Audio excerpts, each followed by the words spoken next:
My 18-year-old daughter started taking birth control. My mother-in-law said she was too young to make that decision. I told her it wasn't her business. She said, "As long as she lives under this roof, it is my business." That's when I realized we weren't living under her roof anymore. I still remember the moment everything started falling apart. It was a Tuesday morning, and I was making coffee in the kitchen when my mother-in-law, Patricia, walked in, holding a small pink compact in her hand. My daughter Emma's birth control pills. "We need to talk," she said, setting the compact on the counter like it was evidence in a criminal case. I looked at the pills, then at Patricia's face. She had that expression she gets when she's about to deliver a lecture about proper family values or Christian morality. The same look she'd given me when I told her Emma was going to public school instead of the private Catholic academy she'd recommended. "Where did you find those?" I asked, though I already knew the answer.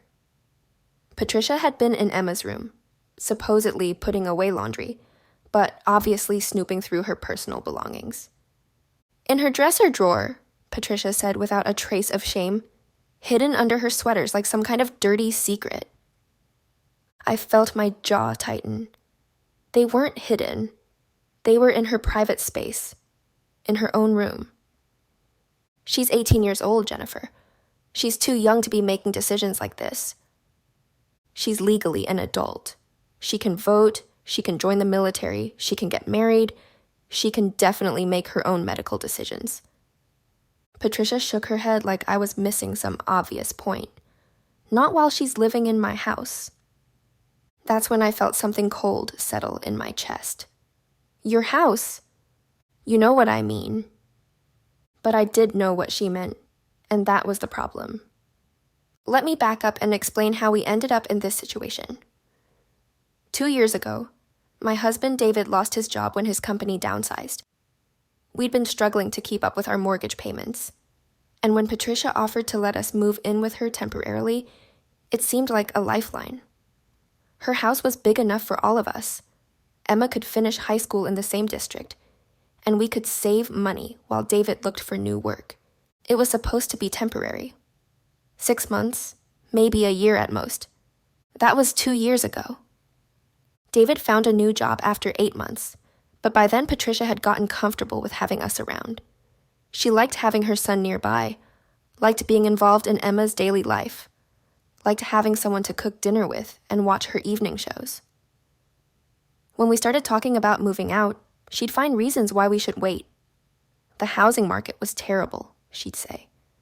We should save more money first. Emma was so settled in her routine. And honestly, it was convenient for us too. Patricia helped with household expenses, Emma loved her grandmother's cooking, and we were able to save a significant amount of money without rent and utilities. But convenience comes with a price. And that price, I was beginning to realize, was autonomy. Patricia had opinions about everything. What Emma should wear to school, what time she should be home from dates, which colleges she should apply to, what she should study. Most of the time, I was able to manage her input diplomatically. She meant well, I told myself. She was just concerned about Emma's future. But this felt different. This felt like a line being crossed. "Patricia," I said carefully, "Emma is an adult. She went to her doctor, discussed her options, and made a responsible decision about her reproductive health. That's exactly what we want our daughters to do. She doesn't need birth control if she's not having sex. That's not really the point. The point is that it's her decision to make. She's living under my roof, eating my food, following my rules." There it was again. My roof, my rules. I picked up Emma's birth control pills and put them in my pocket. "I'll make sure she gets these back." Patricia's eyes flashed. "Jennifer, I'm serious about this. I won't have that kind of behavior encouraged in my house." "What kind of behavior? Taking responsibility for her health?" "You know what I mean." "No, Patricia, I don't. Emma is 18 years old. She's a straight A student. She's never been in trouble. She has a part-time job. and she's planning to start college in the fall. She's exactly the kind of young woman we should be proud to have raised. And she'll throw it all away if she thinks she can just run around. Stop. I held up my hand. Just stop. You're talking about my daughter, your granddaughter, like she's some kind of delinquent. She's not. She's a responsible young woman, making responsible decisions. Patricia crossed her arms. As long as she's living in my house, she'll follow my rules. No birth control, no sleepovers with boys, no staying out past 11 on weekends. I stared at her. She's 18, Patricia. She's an adult. She's my granddaughter. She's my daughter. We stood there in the kitchen, staring at each other across an invisible line that had suddenly become very visible. I could see in her eyes that she wasn't going to back down. She'd drawn her line in the sand, and she expected me to accept it. That's when I realized we had a much bigger problem than birth control pills. That evening, after Emma got home from school and David got home from work, I called a family meeting. We sat around Patricia's dining room table, the same table where we'd shared hundreds of meals over the past 2 years, where Emma had done homework and we'd played board games and celebrated birthdays. We need to talk about boundaries, I said, looking around the table, specifically about Emma's privacy and autonomy as an adult. Patricia immediately got defensive. I was just trying to look out for her. By going through her personal belongings, I was putting away laundry. In her dresser drawers? David looked confused. What's going on? I explained what had happened that morning. Patricia finding the birth control pills, her reaction, her demands that Emma stop taking them. David's face went through several emotions as I talked. When I finished, Emma spoke up. Grandma, I love you, but this is really personal. I didn't start taking birth control so I could run around. I started taking it because I wanted to regulate my periods and because I wanted to be responsible if I ever decide to become sexually active. Patricia flinched at the word sexually. You're too young to be thinking about those things. I'm 18. I'm going to college in 4 months. I think I'm old enough to think about my own health and my own body. Not in my house. That phrase again. I could see Emma's face change when she heard it. Mom, David said quietly, maybe we should... Should what? Patricia interrupted. Should let her make decisions that could ruin her life? Should pretend that 18 is old enough to handle adult responsibilities? Yes, I said firmly. That's exactly what we should do. Because 18 is old enough. Legally, morally, practically, she's an adult. She's living under my roof. Then maybe, I said, the words coming out before I could stop them, we shouldn't be. The room went completely silent. Emma looked surprised. David looked shocked. Patricia looked like I'd slapped her. Jennifer, David said carefully, maybe we should talk about this privately. No, I said. I think we should talk about it right here, right now. Because this isn't just about birth control. This is about respect. This is about boundaries. This is about whether Emma gets to be treated like the adult she is, or whether she has to pretend to be a child to keep peace in this house. Patricia's face was red. I have been nothing but generous to this family. I opened my home. I helped with expenses. I provided stability when you needed it most. You have, I agreed, and we're grateful. But generosity doesn't come with the right to control other people's medical decisions. She's my granddaughter. She's my daughter, and my responsibility. And my job as her mother is to support her in making good decisions, not to make decisions for her. Emma reached over and squeezed my hand. Thanks, Mom. Patricia stood up from the table. Fine. If that's how you feel, maybe you're right.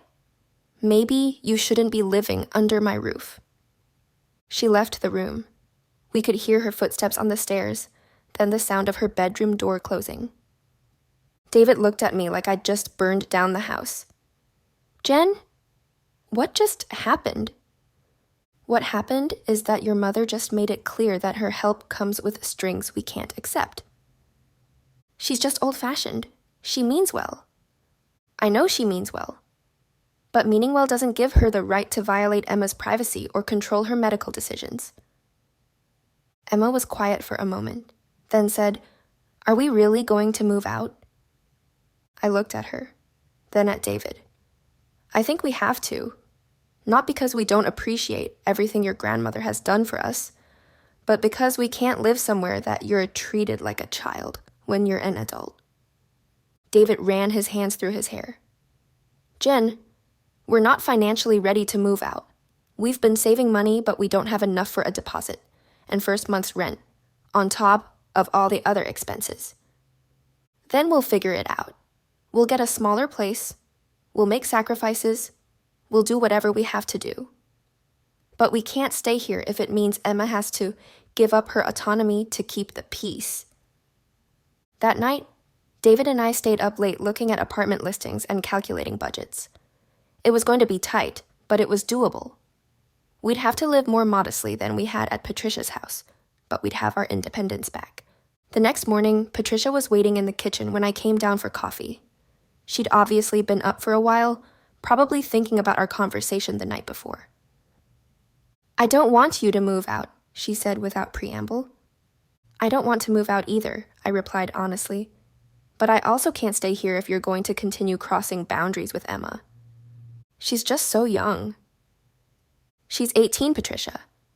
The same age David was when he graduated high school and moved out of your house." "That was different." "How?" She didn't have a good answer for that. "Look," I said, sitting down across from her. "I understand that this is hard. Emma has been your little granddaughter for 18 years, and now suddenly she's making adult decisions that maybe you don't agree with, but she's not making reckless decisions. She's making responsible ones. Birth control encourages promiscuity. Birth control prevents unwanted pregnancy, which is the opposite of reckless." We sat in silence for a few minutes. Then Patricia said, "What if I promise not to interfere with her medical decisions?" "It's not just about medical decisions. It's about privacy, respect, autonomy. Emma needs to know that her personal space is her personal space, that her decisions about her body, her health, her future are hers to make. And if I disagree with those decisions, then you can express your disagreement respectfully, and then you can respect her right to make them anyway." Patricia looked uncomfortable with that concept, but she nodded slowly. "There's something else," I said. "The my house, my rules thing has to stop.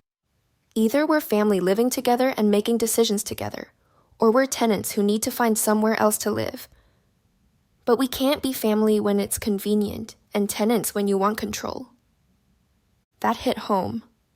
I could see it in her face. "I've been thinking about it as my house because it is my house," she said quietly. "I know, and it always will be. But if we're going to continue living here, we need to think about it as our home. All of us. Which means all of us get a say in the rules, and all of us get respect for our personal space and decisions." She was quiet for a long time. Then she said, "I just want what's best for Emma."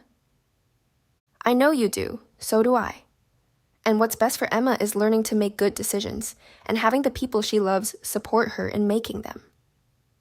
The next few weeks were a little tense, but gradually things settled into a new normal. Patricia stopped going through Emma's belongings, stopped making unilateral rules about Emma's social life, and started asking instead of demanding when she had concerns.